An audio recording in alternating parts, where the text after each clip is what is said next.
All right. Howdy, everyone. We're here for another Tech Tip Thursday.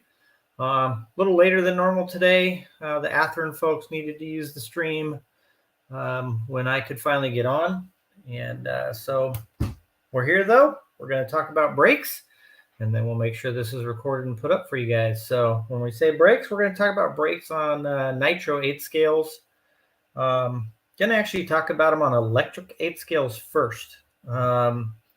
So the very first thing we always want to do with any 8 scale is on the electric side, obviously all the settings in here will be at 100, your throttle and brake. And then what you'll do is while it's at 100, you would calibrate your ESC to the radio, okay? And then one of the biggest mistakes I see people make a lot of the time is actually not turning down their brakes. So some people, like in a Spectrum radio, we have this throttle and brake screen. I'm going to do this as best as I can, folks. But see, like I've got my travel brake. This is my nitro car, so it's at 84%. But basically, this is my endpoint adjustment, right? That's my travel, my endpoint adjustment. That's what this is. However, most people on an electric car should just leave that where it is, okay? Most people, for some reason, a lot of people don't know this, but every radio that I've ever played with has one of these. And you can see all these different buttons and thumb switches. On our radio, this is the DX6R. This is a timer button. This one is your brake rate, and this one is your dual rate or steering rate. Okay, so this one goes fore and aft, and you can hear it beep. And if we look at the screen when it's going, see how this radio says brake rate 98, 97, 96. Other radios, will show it slightly different. Like here's a DX5 Pro. That's loud. Okay, so this radio has the same button, right? But this one, see how it's got the little, like way over here, like the bar graph. You can still see. Let's see here, maybe this way. There we go. See how it says 99, 98, 97? It says BRK on the side. It's the same thing, guys. That's your brake rate, right? And when your model's new, it's going to show that at 100. What I always recommend is turning that down, going to the place that you need the most amount of brakes on the track, and turn that down until you have the amount of brakes you need. You want basically to use the least amount of brakes you can, because brakes for on the electronic side really heat up speed controls. So that's most. Hey Jose, how's it going, bud? That's probably the biggest thing I'd ever talk about. Really, really important on e-truggies. E-truggies have really big tires on them. We put way too much horsepower in them. People leave their brakes up too high, and high brakes lead to thermaling. They lead to runtime issues. They lead to heat issues in the battery. And the other big thing they lead to is really bad wear and tear on your drivetrain. And drivetrain's expensive. Don't blow it up. So that's kind of the E side of brakes and nitro. With nitro or with electric, I mean, the electric, you don't really get to play with brake bias or anything like that. So it just kind of is what it is. But a lot of speed controls have a lot of different ways to soften the brake, like the kind of ramp up and things like that. So they're good to play with, brake frequency, things like that. So things to play with. So we're going to get into the nitro side now. And again, I reset everything kind of back to 100. So on the nitro side of the world, so we're going to grab my poor car here. It's a little dirty. Sorry, guys. And we're going to talk a little bit about brakes. So right now, my brake rate, you can see it's at 100. And if I scroll over here to throttle and brake, my endpoint right now, I don't know if you can read the number. There you go. You can sort of read it now. It says brake. That says 84 for what it's worth. So the reason that's not at 100 is what I will always go in and do is I set my throttle. Obviously, your throttle end points to where you pull on the throttle, and you know you've got a tiny bit of pull left. Let's see if I can do this without being able to see. Right, got a tiny bit of movement left there still, and then the brake side. Okay, I basically set my endpoint on my brake until it collapses the spring all the way. Right, there we go. Collapse the spring all the way. Now, probably would never want to use that much brake, but that's my end point. So that's the most I ever want this to move, is to fully collapse that spring. If I move it further than that, it's going to twist everything out of the way and it's going to be a problem. So that being said, assuming everything else, the other thing you always want to check when you're first doing it is that when you're at neutral, your brakes aren't hanging at all, right? Everything can roll nice and free. Nothing's hanging. That's the first thing I do. Okay, then the next thing I do, so now I got it set, you know, mine's set at 84. I'll go back to the home screen. And now I'm going to use this thumb switch like we talked about here. So again, on this radio, it's this thumb switch. If you just play with it, the Sanwas have it, the Futabas have it. They're pretty much all set that way out of the box. So if you've ever accidentally gone along and all of a sudden you have no brakes, well, there's a good chance you're leaning on this and just turning it down. But what I will do next is I will take this and I basically will turn it down. So for me, I always go by the front brakes. Some people go by the rear brakes. It's your choice. Pick one or the other.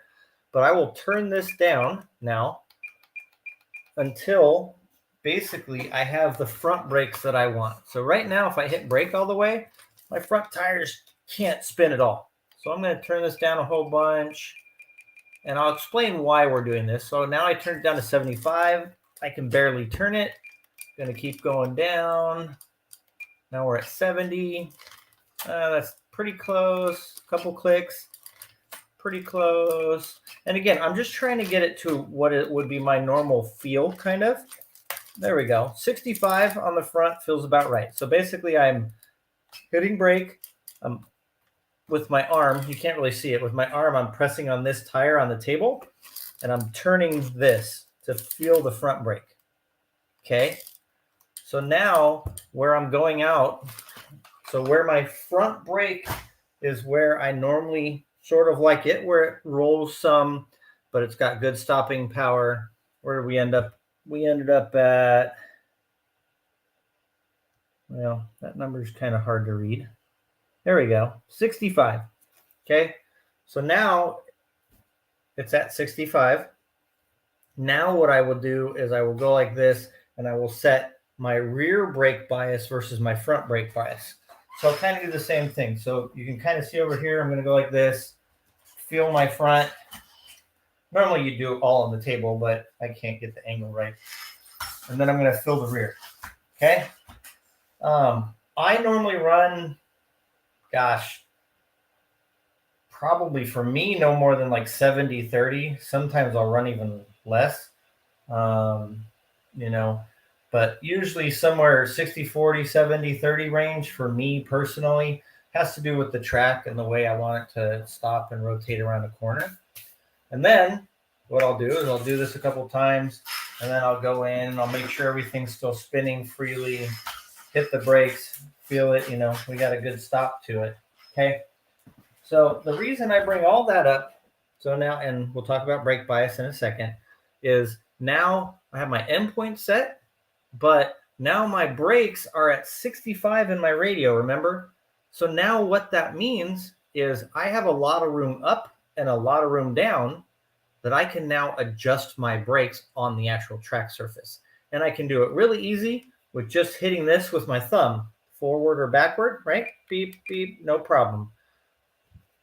And just like on the electric car, I will now go to the part of the track where I need the most amount of brakes, and I will stop. And then I'll take another lap, and I'll stop. And I'll adjust them slightly until I get the brake feel that I want around the track.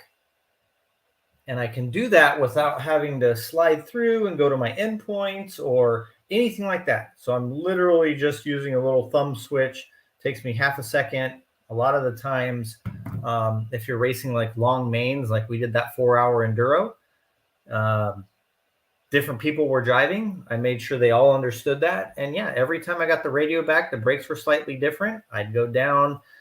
If I'd hit that spot and had a little bit too much or not enough, I'd come through, find a place where I was going pretty straight, and I'd just hit that a couple times. The next time I'd come through, that way you can just adjust it as can be. Jordan, yeah, I hear you. Left-handed radio. So this is the 6R. So this one actually can do right and left. So I have the switches actually on both sides. So yeah, I hear you. I made the first chassis of this, and I always wanted to make the 5 a left-hand, right-hand radio too. As you can see, the switches were both there, but we just didn't put the circle on the other side.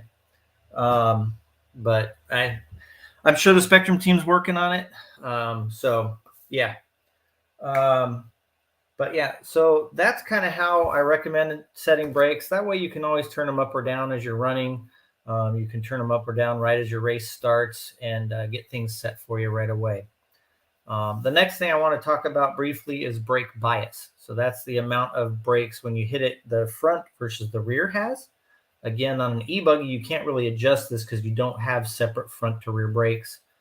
On a nitro car, you can, and it can be an advantage. So obviously, if you have it set 50-50, it's going to slow down like an electric car. Kind of, it'll put, basically, it's easier to explain front or rear first. So like I explained, I like front bias. Okay. I'm an older dude. When I hit the brakes, I'm not modulating the brakes. I pretty much, usually they're full brake or none. That's why I adjust it quite often. And so I'm hitting it. So I want the car to slow down in a nice straight line and not create extra pivot or anything like that. So if you have a little bit more front bias, up to a certain point, that's what it does. If you have too much and you're like 80-20, the rear end basically of the car never stops, then the rear will start getting really light. So you always want to have, I never go less than 70-30, maybe 65-45. But kind of in that range is about the least I would ever go on like kind of really loose tracks is when I'll do that. But as there's more grip on the track, I will tend to come closer to a 50-50 bias. So I want the car to stop squarely quickly on tracks that have more grip. So I can stop when I want, hit the apex of the turn, gas it out of the turn and go. If you're in a situation where you want to go and kind of pivot the car around a lot and head the other direction, or you're a driver that likes to turn on brakes, and a lot of folks are like that, nothing wrong with it, then you would typically have a little bit more rear bias. So you'd be 40-60 if we're always talking about the front first. You'd be 40-60. So that means the rear tires are locking up first and wanting to kind of start the pivot of the turn, and then you can kind of let off and get up and go. Dakota, somebody like him that modulates the brakes a little bit more, usually for anybody that modulates a little bit more brake where they're not necessarily giving it full all the time or whatnot, they tend to want to be 50-50 or even rear bias. So that's kind of what brake bias does, briefly in a nutshell. If there are other questions, please feel free to ask. Let me see what else we got here. Can we talk about Horizon discontinuing the SCT? We could. Basically, if they were selling, we would sell it. We would make them if they were popular again. I drove SCT forever. I mean, the SCTE, the 4-wheel drive version, was my baby. And I helped develop that through the years. Love short course racing. I like you're not going to mess up anybody. You can kind of do a little bit of rubbing. I'm not really a rubbing is racing kind of guy, but some people are.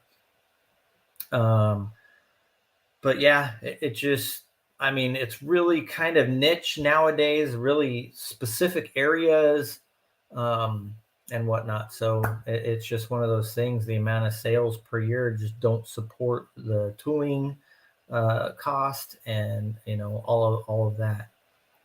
Does Losi still make a gas 110 stadium truck? No, we do not. We haven't made one of those. I mean, I don't know that anybody makes a 1/10 stadium truck. There's a couple companies. I think it's Ignite RC, that makes a conversion kit for a couple things. Um, but yeah, and then I had this. What an interesting 4-wheel drive truggy coming to compete. Nope, it's not something we're working on at this time. We actually had started looking into it and kind of mocked one up, and again, it's kind of something like we were looking at the numbers of some things out there, and again, it's a really fun class. It's a really fun car to drive if you've got people in the area that run it. But these days, now that 4-wheel drive 10 scale has gotten big enough and they're strong enough and whatnot, those two classes pretty much dominate. So we're just trying to put some resources on that side, or at least keep them there. And then obviously on the 8 scale side as well. So anywho, I know that's not exactly what y'all wanted to hear, but I'm not one to not say it kind of like it is. But yeah, as far as anything else, like normal, guys, if you've got ideas for something you'd like to hear about in a tech talk or whatnot, feel free to drop them in there. I do tend to go back and read the posts a couple days later and see if there's any questions I can answer. But this has gone along like normal. Hopefully everybody has a good night, and we'll talk to you guys soon. Take care.